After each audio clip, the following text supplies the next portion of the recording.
Hi everyone, I'm Jeff Clark at the new Paydirt Prospector here in beautiful snowy Vancouver at the Metals Investors Forum. And I've had a couple companies that I'm recommending here at the event, one of which is Emperor Metals. And I have the CEO with me, John Florek. John, thanks for joining me here at Metals Investor Forum. Yeah, thanks for inviting me, Jeff. It's great to be here. Yeah. So we always talk about people being the number one thing that investors should look for when they want to consider a mining stock. And one thing that attracted me to Emperor Metals, frankly, was you and your background. Yes. And so tell the audience briefly about your background, your success prior to Emperor, your AI work that led to success, even buying the stock in this company before you were CEO, and what attracted you to that. So tell us a little bit about you first. Okay, yeah, perfect. I'll do that. Basically, I'm a geologist, and this is first time being a president and CEO. I've been president and CEO of this company for about a year, but I have 30 plus years of experience in the space. So first 15 years were exploration, subsequently in production, working underground at Hemlo Gold Mines and an open pit mine up at Detour Lake Gold. I worked for major companies like, I started off with BHP, then Placer Dome, Barrick Tech. And like I said, most recently I was up at Detour Lake open pit mine. I went up there in 2016. It was a struggling asset. Me and my team, we built models, new models, in-house models. And basically we used artificial intelligence to really make more. Well, we use a novel geochemical approach to create a better model. When we sent that through the mill, we were seeing like 20% more basically ounces go through the mill. So all that stuff would went to the waste dumps before. And that's significant. When you're producing 700,000 ounces of gold per year and you get 20% increase in that, it's like $150 million per year for life of mine. It's like a 30, 40 year mine life. So that's huge. Yeah. I've also had other experiences like at Hemlo doing grade control models underground and opening up the C zone. We got 2008 Developer of the Year award. So that was kind of exciting. So I always go back to the fundamentals when I was working with BHP. And they, trained you to think outside the box and always push the envelope.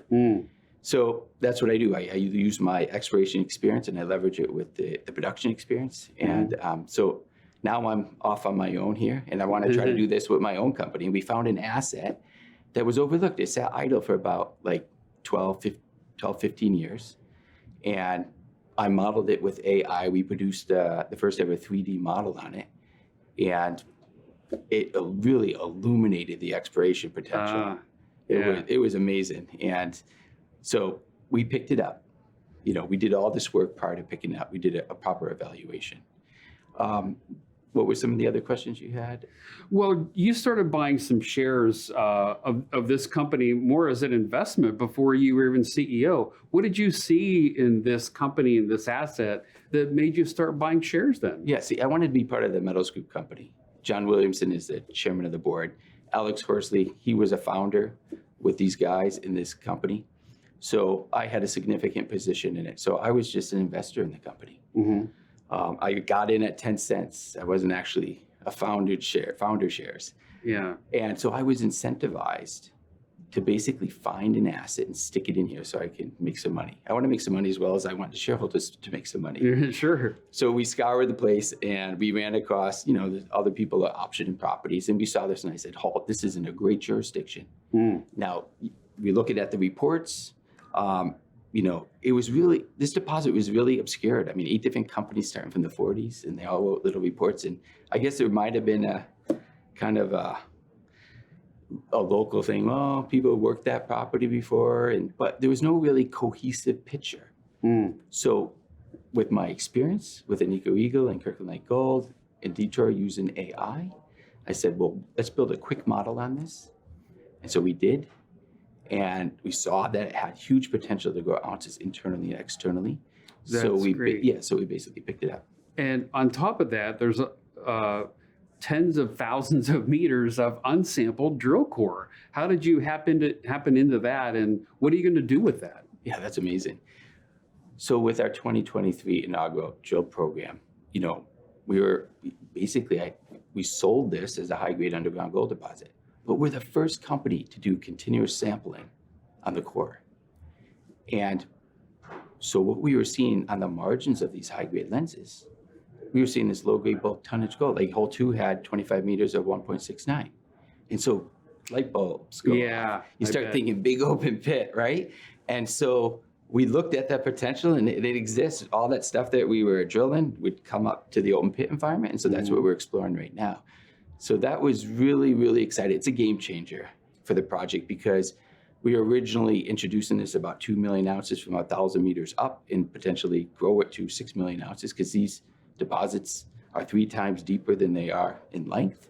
So we saw a 2 to 6 million ounce potential. But with the open pit and the same underground potential there, we're looking at something like 5 to 10 million ounce potential. Yeah, those are big words, especially when you're sitting on a resource of 700,000 ounces, give or take. But this is all based on AI modeling, unsampled drill core, the amount of drilling you can do, geophysics. Am I right? Am I portraying exactly. this? We took like that historical drill core. We already sampled 3,000 meters in the lab. We didn't get the results back. But we have about 50,000 meters, 100,000 meters of our historical workers' work on the property.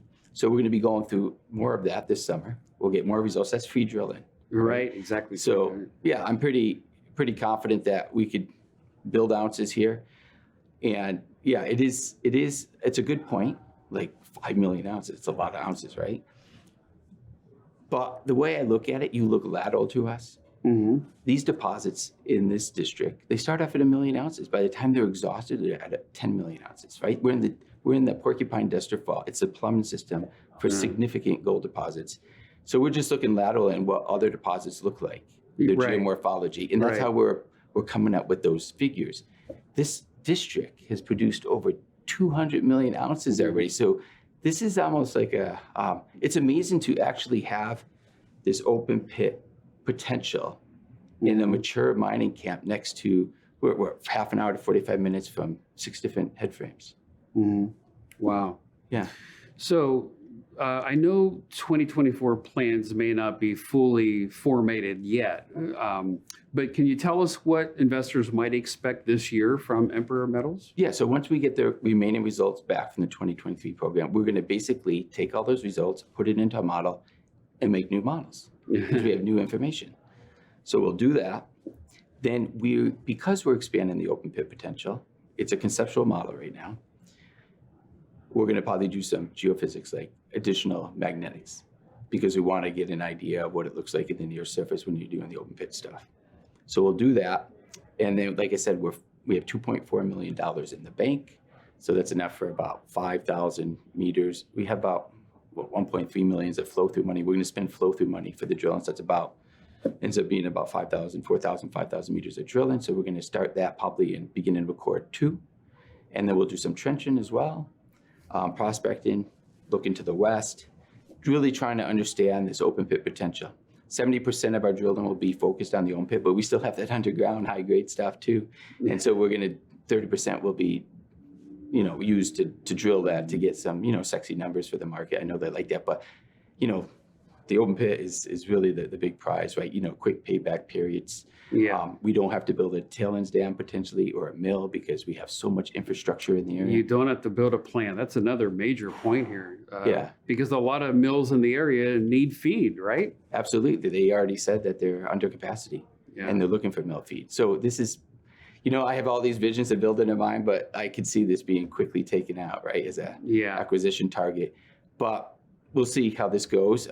My job is to keep adding ounces and providing the vision, and that's what we're doing. And like I said, this AI model it's legitimate. We're drilling, we're getting good numbers, it's working, right? And we're able to do this quickly. Not everybody uses it the way we do.